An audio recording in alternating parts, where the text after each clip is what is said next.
अनेक जिहाद जे आहेत हे आक्रमण आहेत आपण पाहत असतो, ऐकत असतो आणि मग आपल्याला वाटतं हे कुठेतरी अहिल्यानगर मध्ये होतं, नाशिक मध्ये होतं, भिवंडीत होतं, पण माझ्या गावात काही होत नाही. म्हणून आपण ऐकत असतो पण त्यावर विचार विनिमय करत नाही. हा पण मला सांगायला आनंद आहे की आज माझा हिंदू समाज जागृत झाला आहे. आपला इतिहास रक्तरंजित गौरवशाली असा इतिहास आहे. त्यामध्ये शूरवीर राजे, वीरांगणा ज्यांनी आपल्या देशाच्या धर्माच्या रक्षणासाठी रक्त सांडलं, यातना सहन केल्या. छत्रपती शिवाजी महाराज, छत्रपती संभाजी महाराज, राणा प्रताप, जिजाऊ माँसाहेब, झाशीची राणी, राणी पद्मिनी, अशा हजारो वीरांच्या पुण्याने आज आपण सर्व हिंदू आहोत. संभाजी महाराजांनी 40 दिवस मरण यातना भोगल्या. आपल्याला तो चित्रपट सुद्धा पाहत नाही. त्यांना किती दुःख होत असेल, किती यातना होत असतील, पण त्यांनी इस्लाम स्वीकारला नाही. आणि म्हणून आज आपण या सनातन हिंदू धर्मामध्ये आनंदाने, अभिमानाने हिंदू म्हणून जगत आहोत. या वीरांगणा या देशात जन्माला आल्या, त्यांच्या आपण वारीसदार आहोत. स्त्री अबला नाही, ती सबला आहे, सर्व शक्तिमान आहे. म्हणून मी 2 उदाहरणं देऊ इच्छिते. पद्मिनी चित्तोडगडच्या गडावर जेव्हा 1303 मध्ये अल्लाउद्दीन खिलजीने आक्रमण केलं आणि पद्मिनीचे पती राजा रतन सिंग त्या युद्धामध्ये मृत्युमुखी पडले आणि मग मुघलांचा अशी कंडिशन होती त्यावेळेला की जो कोणी राजा मुघलांनी हरवला आहे, युद्धात हरला आहे, त्या राजाचे सैन्य, त्या राज्याच्या ज्या स्त्रिया असतील त्या सगळ्यांना मोगल गुलाम बनवत असत आणि मग त्यांच्यावर अत्याचार केले जात असत. आणि हे फक्त कोण करत असत? मोगल. अन्य हिंदू राजे असे करत नव्हते, कारण आपल्या हिंदू धर्माची अशी शिकवण नाही. या ठिकाणी जे जमलेले आहेत ते 100% कॅरेट सोनं आहे. 100% कॅरेट. ते नेहमी बघत असतो, कारण सर्वात मोठी अवघड गोष्ट काय असेल तर हिंदूंना जागरूक करणं ही अतिशय अवघड गोष्ट आहे. कारण हिंदू बऱ्याच प्रमाणामध्ये कुंभकर्णाची झोप झोपलेला आहे. कुंभकर्णाची झोप. आणि त्याला जागा करण्यासाठी जे काय आपण जमलो आहोत, समजा या देशाचं रक्षण करण्यासाठी 3 लोक पुरेसे आहेत. 3. एक संत, संघ आणि सैनिक. हे 3घच फक्त देशाचं रक्षण करू शकतील. विषय आहेत बोलण्यासारखे. 2-3 महिने झाले कमीत कमी. आजचं हे माझं 47वं विश्व हिंदू हे संमेलन आहे. काल मी कोकणात होतो. 2-3 दिवस कोकणात होतो. तिकडं चिपळूणला, परत बऱ्याच ठिकाणी होतो. बरेच विषय आहेत. लव जिहादचा विषय ताईने खूप चांगल्या पद्धतीने सांगितलं. ताईने पहिल्यांदाच व्याख्यान केलं आणि मी त्यांचं पहिल्यांदाच ऐकलं. अतिशय उत्कृष्ट ताईंचं कार्य आहे. आणि दादा असे बोलत होते की वाटत होतं की माझी ही वेळ त्यांना द्यावी आणि दादांना ऐकत राहो. बांगलादेशातला विषय दादाने अतिशय सुंदर सांगितला, पश्चिम बंगालचा. पण एक तुम्हाला माहीत नसलेली गोष्ट मी सांगतो, किंवा काही जणांना माहीत पण असेल. दादांनी सांगितलं अमित शहा 15 दिवस ते तळ ठोकून होते. पण तुम्हाला सांगतो, गुप्त शक्तीला या अमित शहानं सुद्धा साष्टांग दंडवत घातलेला आहे आणि ती गुप्त शक्तीमध्ये संघ परिवार शक्ती आहे. या संघ शक्तीनं काय काम केलं थोडक्यात सांगतो तुम्हाला. 2007 पर्यंत कम्युनिस्टांचं सरकार होतं. संघाच्या फक्त 400 शाखा होत्या तिथे. 2013ला ह्या दिदीचं सरकार आलं. त्यावेळेला 700-800 झाल्या शाखा. त्यानंतर 13 ते 24 संघशक्ती काय करू शकते एक थोडक्यात उदाहरण आहे. 800 वरून 4000 संघाच्या शाखा तिथं निर्माण झाल्या. आणि 2024 ते 2026 ह्या 2 वर्षाच्या कालावधीमध्ये आपल्या संघ सरचालकांनी 13 यात्रा केल्या त्या पश्चिम बंगालमध्ये 13. आणि जनजन माणसामध्ये शाखा घर गाव तिथं शाखा तहसील तिथं शाखा निर्माण केल्या. आणि जवळजवळ 9 ते 10 हजार शाखा त्या ठिकाणी 2026ला त्यांनी काम केलेलं आहे. लक्षात ठेवा. तेव्हा जाऊन बांगलादेशाची पश्चिम बंगालचं हे राजकारणी लोक बोलतात ना आम्ही आणलं नाही. संघ शक्तीमुळे तिथली सत्ता उलथवली आहे. लक्षात काळात जाऊन 3000-4000 कार्यकर्ते त्या ठिकाणी बलिदान गेलेले आहे. तेव्हा जाऊन तो पश्चिम बंगाल आज आपल्या हातात आलेला आहे. विषय बरेच आहेत. त्या बऱ्याच विषयाला हात न घालता मी इथले स्थानिक काही विषय आहेत त्यावरती थोडंसं मी जरा बोलायचा प्रयत्न करणार. या ठिकाणी महापुली गाव आहे. या महापुली गावामध्ये तुम्ही सगळे बघता जिहाद्यांचं प्रमाण इतकं वाढत चाललेलं आहे आणि गोमातेचे इतक्या प्रमाणे हत्या केली जात आहे. त्यावरती सर्वांना मी विनंती करतो की तुम्ही सर्वांनी त्या ठिकाणी जागरूक होऊन एकत्रित येऊन काम करायची गरज आहे. लक्षात ठेवा. कारण तुम्हाला माहिती आहे का की आत्ताची घटना घडली होती. एक होता तो सलमान नावाचा पोरगा. शाळेची ट्रिप निघाली. त्या ट्रिपला जाताना तिच्याबरोबर अतिप्रसंग करण्याचा प्रयत्न केला की नाही केला. त्यानंतर आपल्या हिंदुत्ववादी संघटना जागरूक झाल्या आणि त्याला उत्तरही देण्यात आलेलं आहे. आत्ताचे 7-8 महिन्यापूर्वीची गोष्ट असेल. त्यानंतर तुम्हाला सांगतोय की शेलार गावामध्ये स्थानिक आहे सर्व. शेलार गावामध्ये फळांचा प्रकार माहित आहे. फळांच्यावरून काही झालेल्या घटना आहेत. एक मनुष्य गेला 5 फळे दे म्हणून मला, बरोबर. आणि तो 5 फळे मागितला. माझ्याकडे 5 फळे नाहीत म्हटला. तर या जिहादीने डायरेक्ट पिस्तूल काढली आणि त्या याच्यावरती ठेवली आपल्या हिंदूच्या व्यक्तीवरती. हे प्रकरण आज इकडे घडत आहे.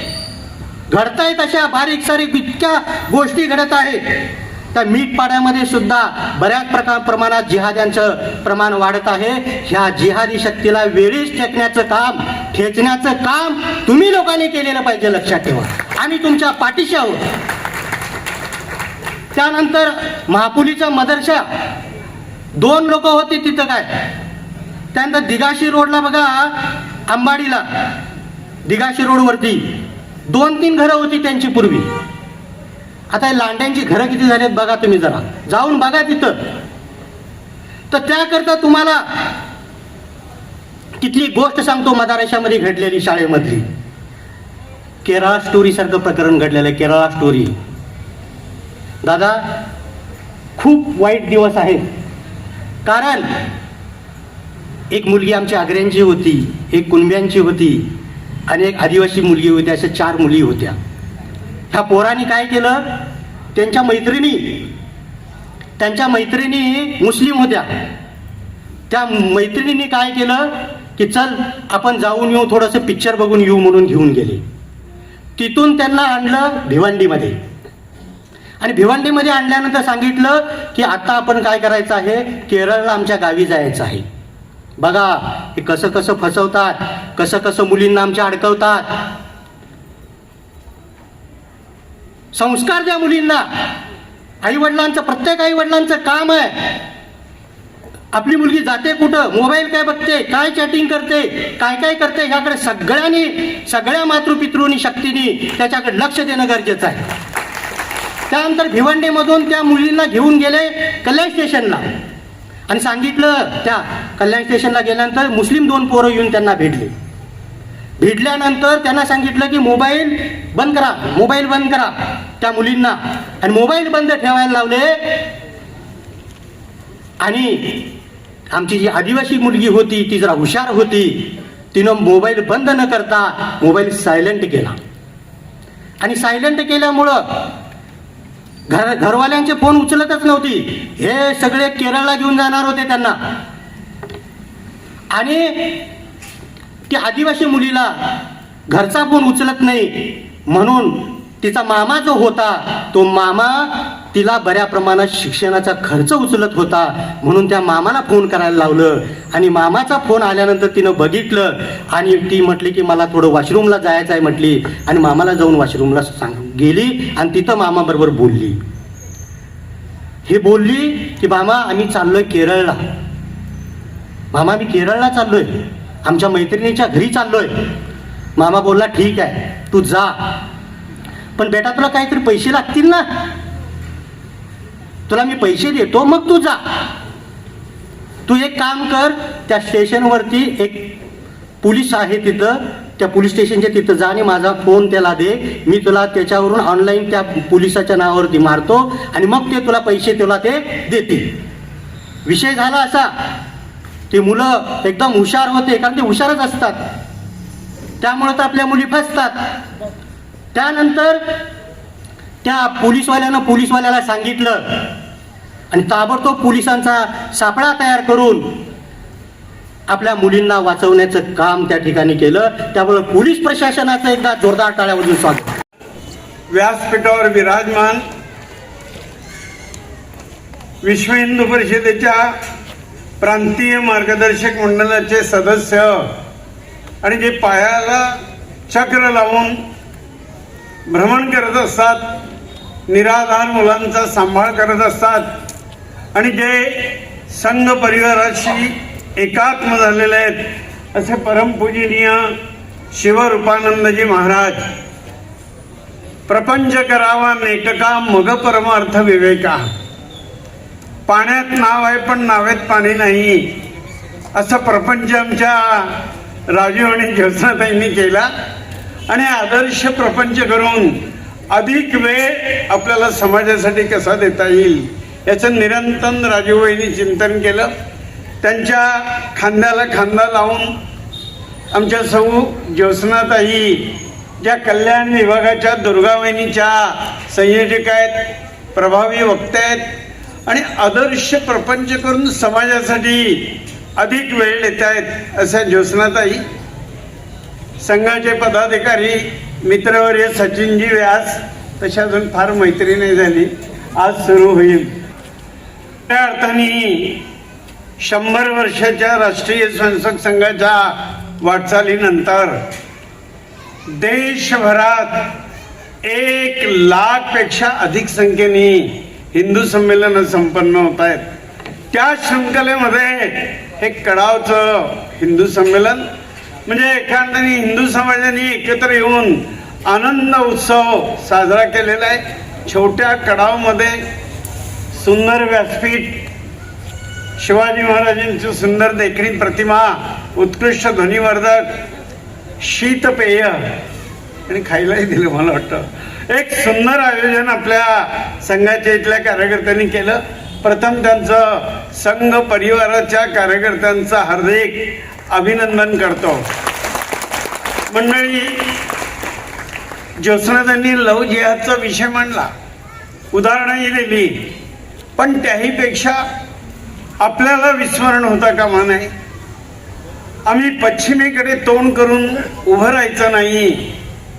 लाखो वर्षाची हिंदू समाजाची, हिंदू धर्माची विलक्षण अशी तेजस्वी परंपरा आम्हाला लाभलेली आहे. हिमालयम समारभ्य यावत हिंदू स्वरोवरम त्वं देव निर्मितम देशम हिंदुस्थानम प्रचक्षते.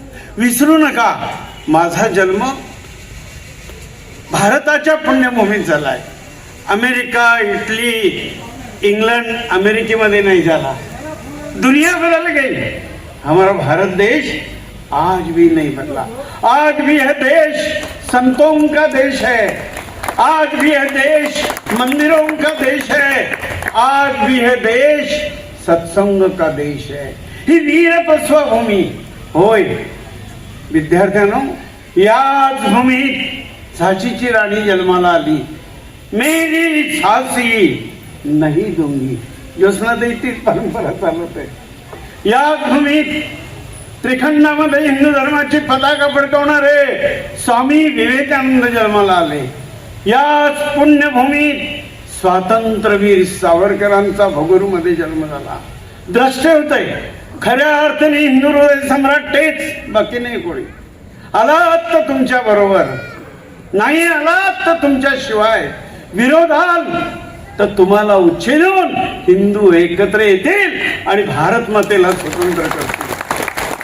पुरुष याच भूमीत नागपूरमध्ये एक विद्वत सभा भरलेली होती.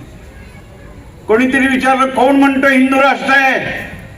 एक नवतरुण उभा राहिला. मी केशव बळीराम हेडगेवार म्हणतो, होय हे हिंदू राष्ट्र आहे. आणि आज हिंदुत्व, हिंदू राष्ट्राची पुनर्प्रतिष्ठेकडे आपण वाटचाल चाललोय. 16 वर्षाचे ज्ञानेश्वर महाराज जगाला ज्ञानेश्वरी देत आहेत आणि संतांचे मुकुटमणी म्हणून निवृत्तीनाथांचा, सद्गुरूंचा हात धरून संजीवन समाधी घेत आहेत. या भूमीतला भले ते देऊ कासेची लंगोटी, नाठाळाच्या मातीत हाडू काठी सांगणारे तुकोबार आहे. देहूच्या भूमीत जन्माला येतात. मदनलाल धिंगरा झाले, राजगुरू झाले, भगतसिंग झाले. वंदे मातरमचा उद्घोष करत हसत हसत फासावर गेले. आज या विराट हिंदू संमेलनात या सगळ्यांचं मी पुण्य स्मरण केलं पाहिजे. सूत्र मांडत मी पुढे जातो. महिलांनो, राष्ट्रीय स्वयंसेवक संघ या विश्वातला अलौकिक चमत्कार. 100 वर्षाची वाटचाल, अनेक आपत्ती आणि गुलाबाचे फुल लावणाऱ्या पंडित नेहरूंनी बंदी आणली. लोकसभेमध्ये चकमक झाली. श्यामाप्रसाद मुखर्जींना पंडित नेहरू म्हणाले, we will crush your crushing, we will crush your RSS, I will crush your RSS. Shyamaprasad मुखर्जींनी बाणेदारपणे, mister Pandit Nehru, we will crush your crushing mentality, तुमची चिरडून टाकण्याची मनोवृत्ती आम्ही संपवून टाकू. इंग्रज काँग्रेसवाले आज देखील त्यांना किंमत कळ. पण ह्या सगळ्या अडथळ्याला तोंड देत वर्धिष्णू राष्ट्रीय स्वयंसेवक संघ 100 वर्ष पूर्ण करतोय.